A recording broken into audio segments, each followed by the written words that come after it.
Good evening, everyone. Matthew Vincente Palumbo here once again for another MVP Minute, and we are now on the eve of the 93rd PGA Championship from Atlanta Athletic Club, just hours away from tee times, where it's the strongest field of the year by a long shot.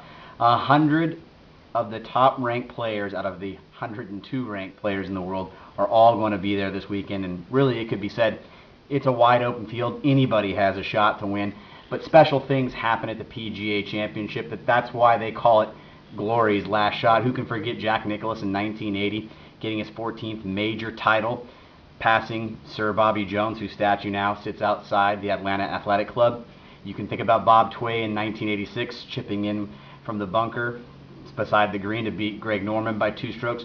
Rich Beam slaying the dragon of Tiger Woods back there in Hazeltine in the early 2000s. You can think about the 7-iron that Sean McKeel hit to beat Chad Campbell, maybe one of the greatest 7-irons in the history of golf. He knocked it within inches to cement his victory in PGA lore.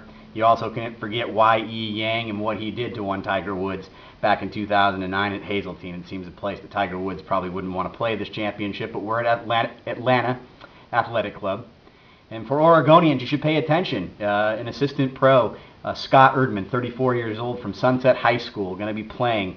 He'll be teeing off tomorrow around 9:45 a.m. our time. It'll be fun to follow somebody with local ties. 10 winners in the last 10 weeks on the PGA Tour, so consistently we know that we don't know what's going to happen. And gosh, in the last 12 majors, we've had 12 different major title winners, so who is going to win this week? I mean, everything is out of whack this year. Even Tiger Woods saying this season would be a success because he's now playing pain-free for the first time. I have to say bollocks to that. I think his amateur career was certainly marked by miraculous comebacks, and he saves an entire season, in my opinion, if he can get the W this weekend.